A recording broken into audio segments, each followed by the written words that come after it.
Здравия желаю, комрады и комрадессы. Хочу извиниться за то, что продолжения долго не было, так как я заболел.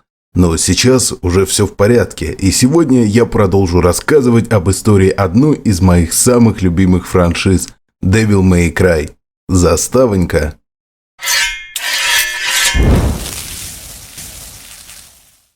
Итак, в прошлом видео я рассказал об истории появления первых 3 игр серии, что было в них особенного, что хорошего, а что плохого.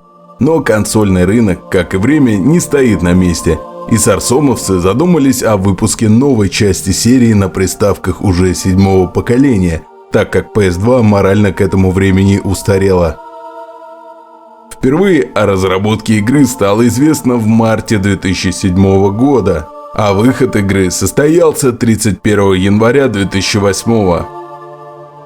На этот раз разработчики местами постарались, но и в некоторых моментах схалтурили.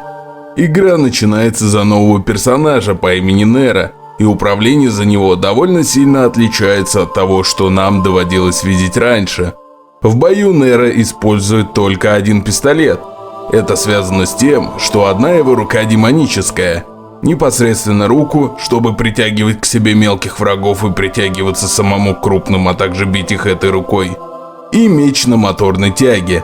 Есть даже отдельная кнопка, чтобы его заводить. Devil Trigger в том виде, к которому мы привыкли, играя за Данте, у Нера нет. Но за спиной у него появляется силуэт демона, который помогает ему в бою, на манер Амидамару из серии Shaman King. Уверен на все 100. Амидамару, дух бесплотный! Единение!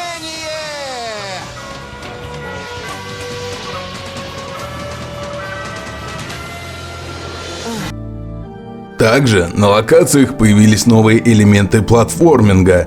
Некие крюки, к которым Нера мог притягиваться, быстро перемещаться по локации, либо попадать в те места, куда не добраться обычным прыжком.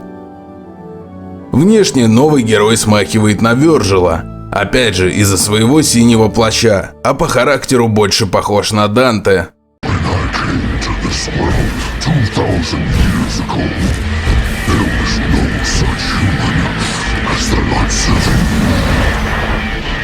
Make it another 2000? О, всем привет! Слушай, а куда же делся Данте? Что за Нера и нафига его вообще добавили в игру, когда у нас и так есть уже полюбившийся герой серии? Даже 2. Да лучше бы за Вёрджила сделали основную кампанию. Воу, опять ты здесь? Я вообще-то никуда и не уходил. В любом случае, охлади траханье. Данте, по сути, никуда не делся, ведь против него Нера дерется уже в начале игры, прямо с самого первого тренировочного уровня. А позже игру придется продолжить за Данте примерно где-то с середины. Ну, а Вёрджил, как ты помнишь, немного скопытился. 2 раза. В 3-й и первых частях. Костюмов на этот раз в игре нет, ну, практически. Это Супер Данте и Супер Нера, которые, как и раньше, кроме бесконечного Devil Trigger, больше ничего не дают. С технической точки зрения игра стала лучше, как в плане графики, так и геймплея. Разработчики на этот раз потрудились и сделали так, чтобы Данте мог использовать все свои 4 стиля сразу, переключаясь между ними прямо во время боя. Кстати, в этой части у Данте 5 стилей, один из которых перекочевал к нему от Верга. Также Данте разучился летать и парить на своих крыльях, вместо этого используя танко-зенитнообразную вариацию Пандоры. Этакий волшебный ларец, который может складываться во всякое, давая демонам знатно просраться. Забирай.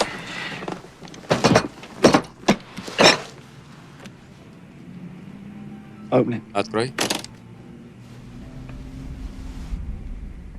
Говоря об оружии, геймплей за Данте и Нера отличается. Нера не получает оружие после убийства боссов, но по мере прохождения получает улучшение для руки. Опять же, это связано с тем, что Нера никого из боссов не убивает. Данте же, как и в предыдущей части, приобретает и холодное, и огнестрельное оружие после победы над ними. Помимо всего вышеперечисленного, в нижнем углу экрана появилась мини-карта, при помощи которой стало легче ориентироваться. Также, играя за Нера, можно обратить внимание, что его рука периодически подсвечивается. Это тоже своеобразный ориентир, только по поиску секретных мест. И чем ближе это место, тем сильнее рука начинает сиять. Что касаемо боссов, врагов и уровней, все очень неоднозначно. Боссы интересные, но только первую половину игры, так как, играя за Нера, мы можем не только лупить их мечом и пистолетом, но и использовать руку, когда босс ослабел, и нам покажут красивую анимацию добивания на манер God of War. Правда, без квиктаймов. А вот вторую половину игры придется убивать этих же самых боссов, но уже в обратном порядке и играя за Данте. Опять же, очень здорово, что у Данте полностью свои катсцены, где он в свойственной ему и очень полюбившейся фанатам манере подшучивает над боссами, а затем всячески понтуется вновь приобретенным оружием.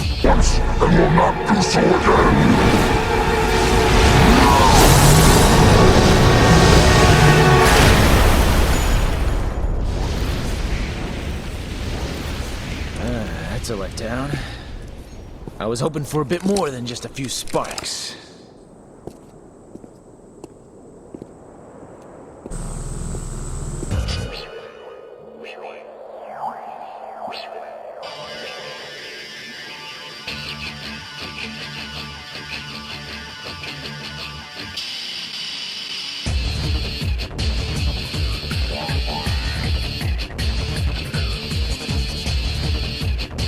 Это все, конечно, здорово, но ты забыл еще об одной небольшой детали. Это какой же? В серии впервые появились живые люди, помимо действующих персонажей. Для меня лично всегда было странно, что ни в одной игре нет ни намека на то, что люди когда-то жили в этих местах. Просто пустой замок на острове Малет, просто пустой город на острове Видемарли. В третьей части всего пару улиц с баром и стрип-клубом, но и там ни трупов, ни скелетов, ничего, чтобы напоминало о присутствии других людей. Что ж, интересное наблюдение, но я, пожалуй, расскажу о недочетах. Лично мне не очень зашла новая система покупок. Появилась новая валюта под названием «Храбрые души», которые мы получаем после окончания миссий. И тем больше мы их получаем, чем выше у нас ранг. Да нафига они нужны? У меня вон сколько красных орбов. Сейчас я буду покупать все способности.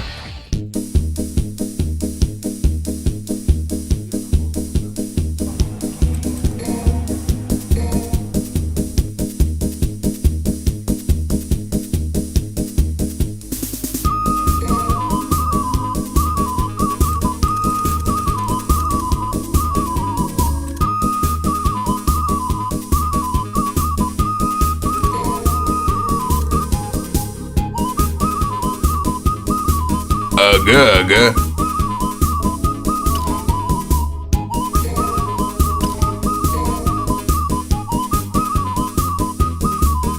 Да какого мундуса я не могу это купить?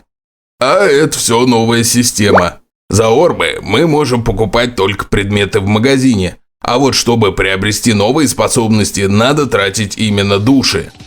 Что я еще посчитал халтурным, так это локации и противники, слизанные с первой части. Наверное, поэтому следующую игру разрабатывали уже не сами Capcom, а британская студия Ninja Theory, ведь серии требовался глоток свежего воздуха. Первый трейлер показали на E3 2010, и, честно говоря, новый образ Данте оттолкнул от себя фанатов серии. Он был похож на алкоголика и наркомана. Пиццу он предпочитал сигареты, да и в целом вместо крутого озорника наподобие Дэдпула у нас появился панк-наркоман, сражающийся с системой. Да, если честно, тогда после просмотра трейлера я себе четко сказал: никогда не куплю это дерьмо. Но спустя год вышел новый трейлер, который изменил мое мнение.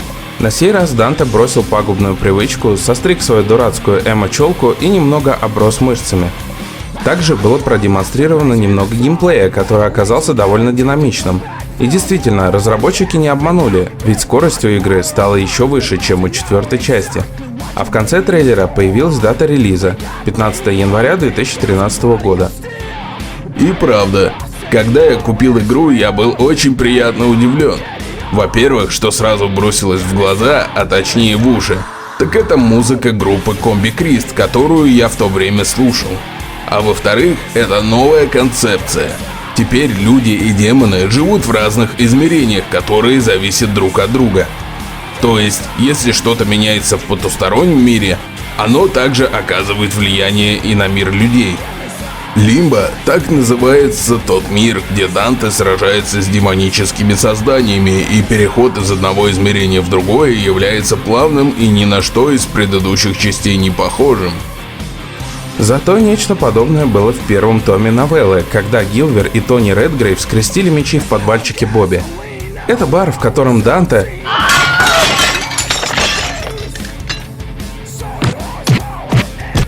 Но об этом мы расскажем вам в другой части. Также, что стало примечательным, отказ от уже привычной нам системы стилей. Теперь Данте использует ангельское и демоническое оружие, ведь он и сам, в отличие от оригинала, теперь не наполовину человек, наполовину демон, а Нефилим, дитя ангела и демона, прямо как в Диабло.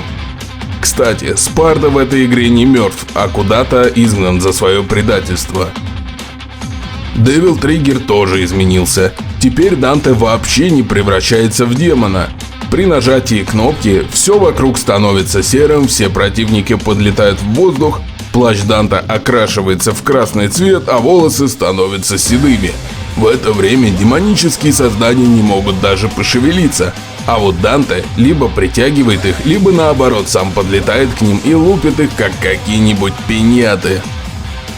Мне кажется это знакомым. Очень знакомым. Да не, показалось. Но если отбросить шутки, DMC Devil May Cry — это та игра, которая может приятно удивить. Ведь самое крутое в этой части — это бои с главгадами. Настолько уникальных боссов я еще не видел.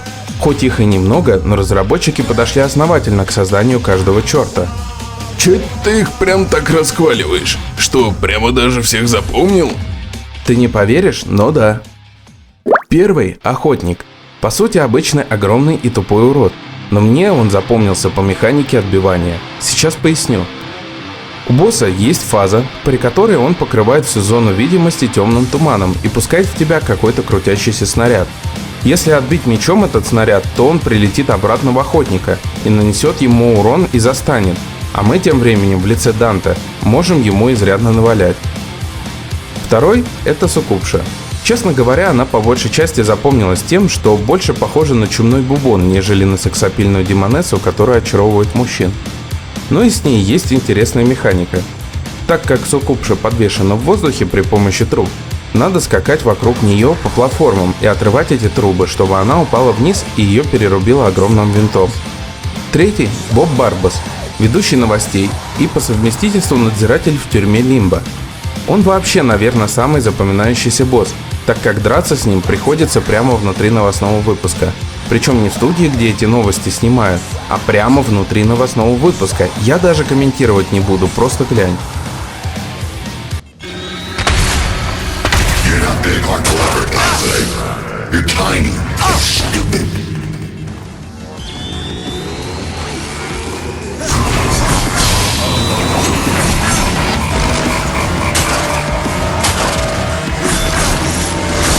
Да, реально очень оригинально. Четвертый — это отродье Мундуса. Тут все происходит в ночном клубе, и прямо на арене есть визуальные эффекты эквалайзера.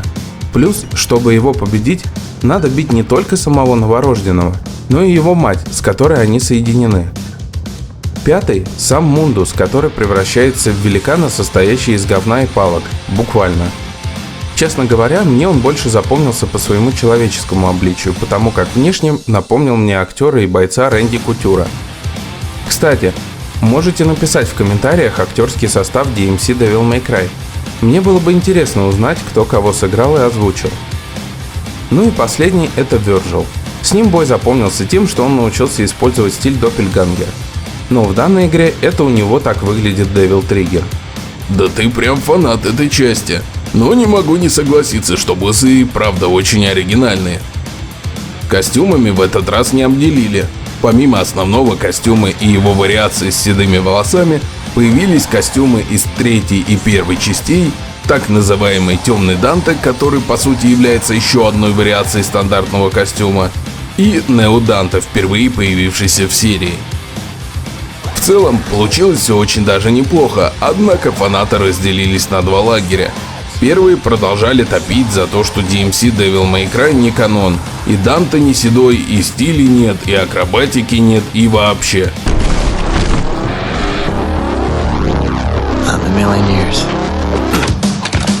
Другим же игра очень даже зашла, несмотря на все отличия.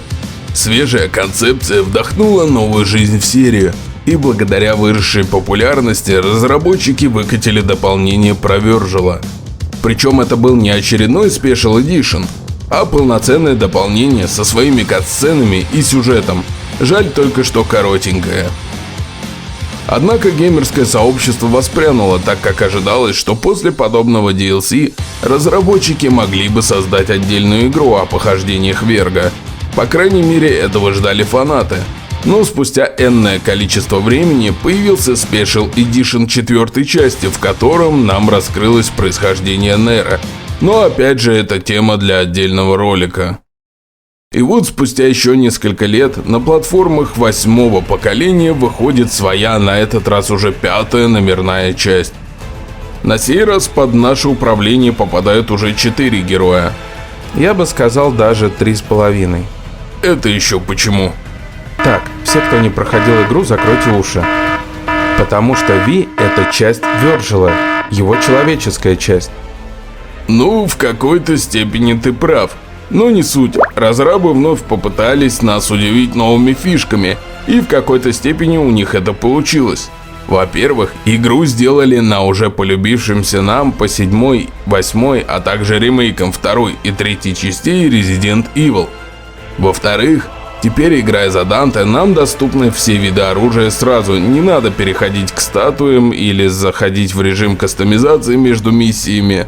Силе, к сожалению, не прибавилось. Более того, некоторые, например, перекочевали к Неро и Вёрджилу, такие как ртуть для Нера, это протез Рэгтайм, и Доппельгангер для Вёрджила, правда в виде его демонической проекции.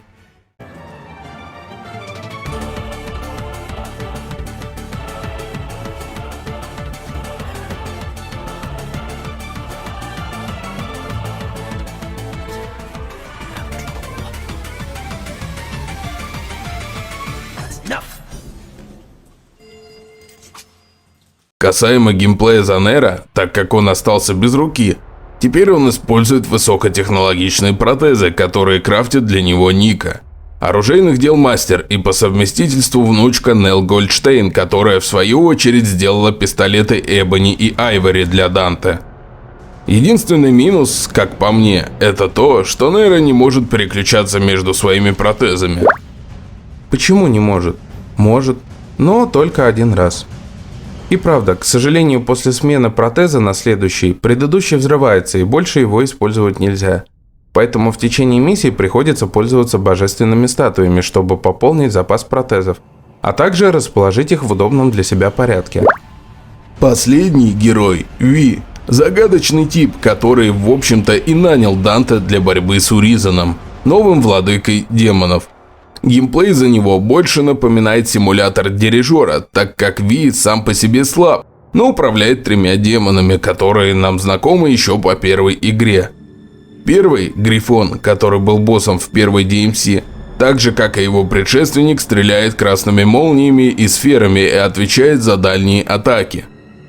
Второй, Тень, выглядит точь-в-точь как пантеры с островом Маллет и использует свое собственное тело, превращаясь в разнообразные орудия смерти на манер симбиотов из Marvel, и, как следует из описания, отвечает за атаки ближнего боя.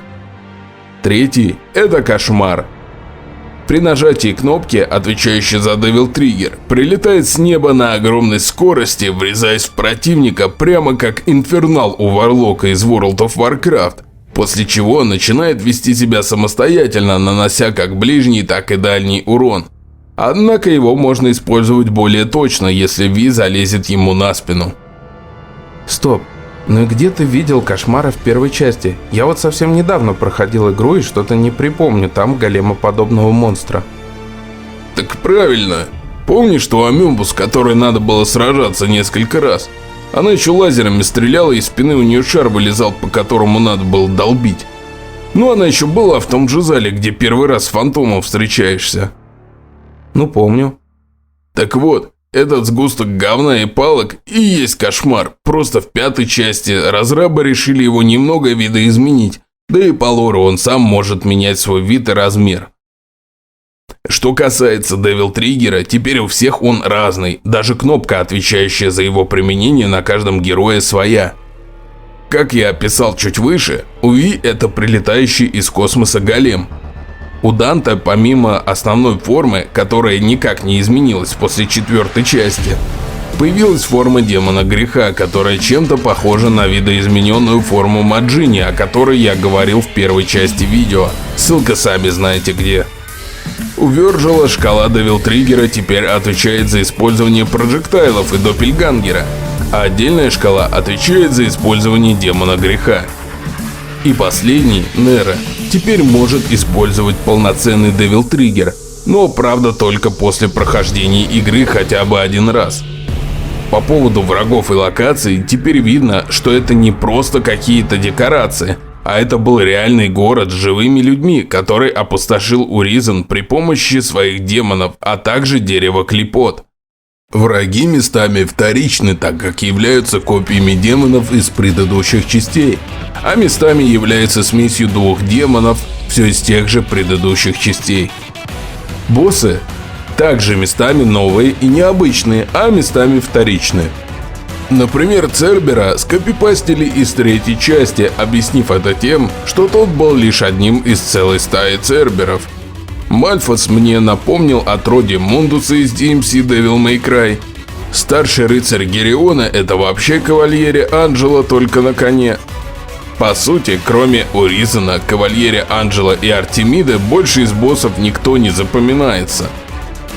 Так это прям как в 4-й части Metal Gear Solid. А давайте возьмем всех боссов и некоторые локации из первой части и перенесем все это в новую игру, но назовем их немного по-другому. Ну, это ты уже придираешься к МГСу, но по сути прав. Нет чего-то совсем нового, вернее есть, но его настолько мало, что почти незаметно. Про сюжет я пока рассказывать не буду, скажу лишь, что он неплохой, с альтернативными костюмами, снова песос, так как есть только перекрашенные версии стандартных костюмов и их суперверсии. Подожди, но ты ничего не сказал про Вёрджила. Да про него особо нечего рассказывать, кроме внешности в нем минимум изменений. Оружие все то же, Ямато, Беовульф и проекция Форс Эджа. Да, ему добавили пару новых приемов, но опять же, сюжетки у него своей, как это было в DMC Devil May Cry, нет. Не поймите меня неправильно, Верк мой любимый персонаж в серии еще с 3-й части. Жаль, что ему никак не посвятят отдельную игру, хотя очень многие ждут этого. Мне кажется, что если бы Capcom выпустили что-то вроде Lost Legacy для Uncharted или Miles Morales для Marvel's Spider-Man, то фанаты DMC остались бы в полном восторге. Но все это тема для отдельного ролика. А в следующем выпуске мы поговорим уже про сюжет, наконец-то. Ставьте лайки, Подписывайтесь на канал, и не забывайте жать на колокольчик. чтобы не пропустить новое видео. С вами был я, The Max. И я, Макс 2. Убивайте демонов стильно. И смотрите канал Армилфу. Отбой.